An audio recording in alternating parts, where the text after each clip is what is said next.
여러분 안녕하십니까? 금요일 아침 여수 MBC 뉴스투데이입니다. 어제 하루 여수에서 11명의 코로나19 확진자가 추가됐습니다.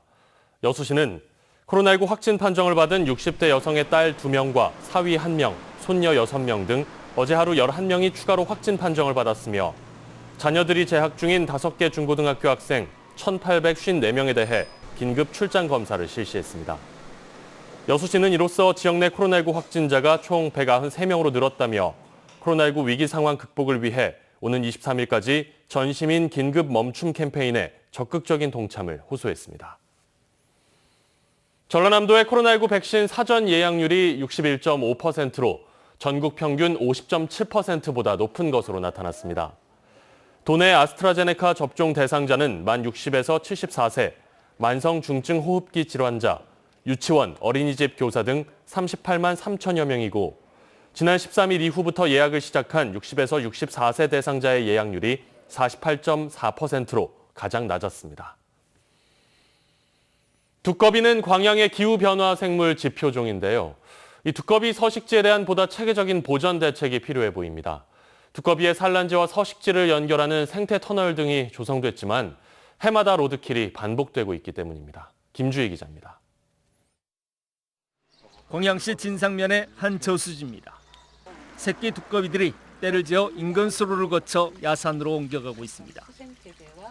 물에서 태어나 육지로 옮겨가 서식하는 두꺼비의 생태적 특징 때문입니다. 하지만 두꺼비들이 산란지와 서식지를 오가는 과정에서 해마다 수백여 마리가 로드킬을 당하고 있습니다. 올해도 두꺼비 로드킬은 어김없이 반복되고 있습니다. 올해 500여 마리 이상의 로드킬이 또 발생이 됐어요. 그래서 전반적으로 저희가 개체 보호를 하는 수의 3분의 1 정도, 그 정도는 로드킬이 발생되고 있다는 것이고요. 광양시도 두꺼비의 안정적인 생태 환경 조성을 위해 지난 2016년 생태 통로를 조성했지만 산란지와 서식지 간 이동 루트가 넓은 데다 개체 수도 많다 보니 역부족입니다. 이제는 추가적으로 유도 울타리를 설치하고 야생생물 보호원도 위촉해 개체 이동을 돕고 있습니다. 야생생물 보호원 4분을 배치하여 산란기 유체 이동을 위해 힘쓰고 있으며 앞으로도 두꺼비 보호를 위해 이동 중 장애물 제거와 주변 환경 오염을 방지하기 위해 사업을 검토 추진하겠습니다. 여러 사업 검토에도 불구하고 이제는 보다 근본적인 생태 보전 대책이 필요하다는 지적입니다. 청주의 두꺼비 생태공원 등과 같이 생태 환경과 관광을 융합한 새로운 개념의 대책들이 필요하다는 지적이 설득력을 얻고 있습니다. 사람과 자연 생태가 공존할 수 있는 상생의 발전적 대안을 이제 시 행정이 적극적으로 고민하고 찾아 나가야 한다는 목소리가 높아지고 있습니다. MBC 뉴스 김주희입니다. 멸종위기 야생 동물인 반달가슴곰이 광양에 계속 출몰하고 있습니다. 광양시는 지리산 반달가슴곰 한 마리가 지난 7일 광양시 진상면 구황마을에서 처음 출몰한 이후 진상면 신황마을, 다하면 금천리, 옥룡면 사찰, 백운산 한제 인근 데크길에서 잇따라 목격되고 있다고 밝혔습니다. 국립공원연구원은 반달가슴곰이 먹이 활동을 위해 민가에 내려오는 것으로 추정돼 24시간 모니터링하고 있다며 음식물 쓰레기를 마당에 두지 말고 혹시 마주칠 경우 인기척을 내 곰이 피할 수 있도록 해야 한다고 당부했습니다. 국내 미기록종으로 열대와 아열대 조류로 분류되는 젓갈색 따오기가 무안에서 머물다 간 것으로 확인됐습니다.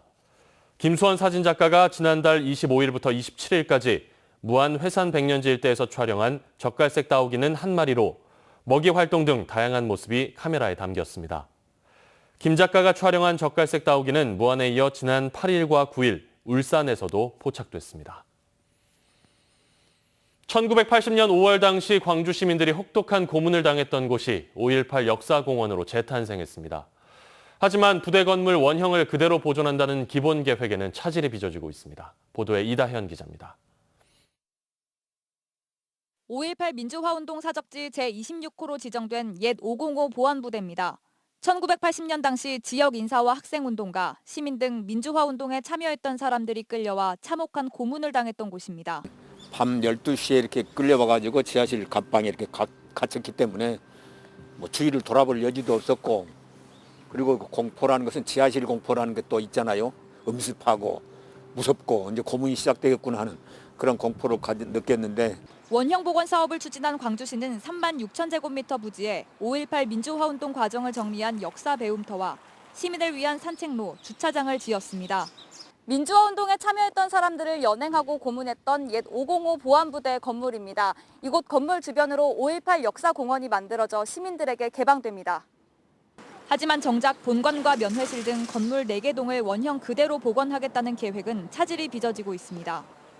현재의 건물을 개보수하기 위해서는 관련법상 건축물 대장이 필요한데 보안 건물이라는 특성으로 등록조차 되지 않았기 때문입니다. 이를 뒤늦게 한 광주시는 건축물 대장을 새로 등록하기 위한 절차를 밟고 있는데 이마저도 장애인과 노약자를 위한 편의시설을 갖춰야 할 필요가 있어 원형 보존이 쉽지는 않은 상황입니다.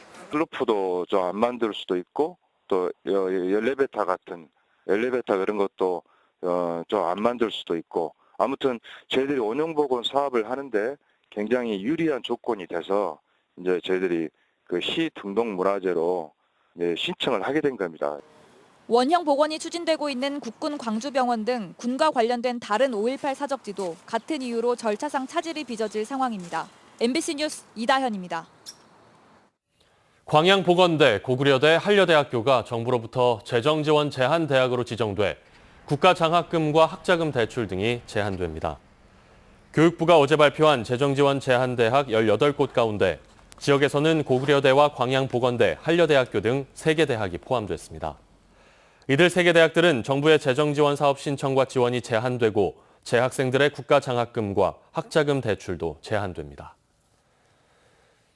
친환경 LNG 운반선의 경우 저장 탱크 기술이 핵심입니다. 현재 프랑스가 독점하고 있어서 막대한 기술료를 내고 있는데요. 전남에서 처음으로 국산화가 본격 추진됩니다. 김진선 기자입니다. LNG 운반선의 극저온 저장 탱크에 들어갈 단열재 실험이 한창입니다. 영하 163도에서 600배로 압축한 LNG. 온도에 따라 팽창, 폭발할 수 있는 만큼 단열 시스템이 핵심입니다. 산업통상자원부가 LNG 저장 탱크 기술을 국산화하기 위해 실시한 공모에서 전남이 선정됐습니다. 대기업들하고 그 한국형 모델 개발에 가장 많은 연구 과제를 수행을 했고 가장 많은 데이터와 경험을 보유하고 있습니다. 우리나라 조선업계가 올해 현재까지 수주한 LNG선은 36척, 세계 발주량의 70%입니다. 하지만 저장 탱크 기술을 독점하고 있는 프랑스 GTT사에 척당 100억 원의 기술료를 내고 있습니다. 성능평가 실적 등 세계 각국 선주들을 설득할 만한 국산 기술 고도화를 위해 실증 기반을 구축할 수 있게 됐습니다. 산자부가 이 사업을 통해서 그런 실증 레코드를 확보를 해서 이 저장 탱크 기술을 확실하게 국산화하겠다. 이번 사업에는 현대삼호중공업 등 조선 3사와 국책연구기관, 서울대 등 LNG 관련 38개 기관이 참여했습니다. 전남 영암 대불산단에는 내년 11월까지 실증센터가 들어서 한국형 LNG 저장 탱크 개발에 본격 나서게 됩니다. MBC 뉴스 김진선입니다.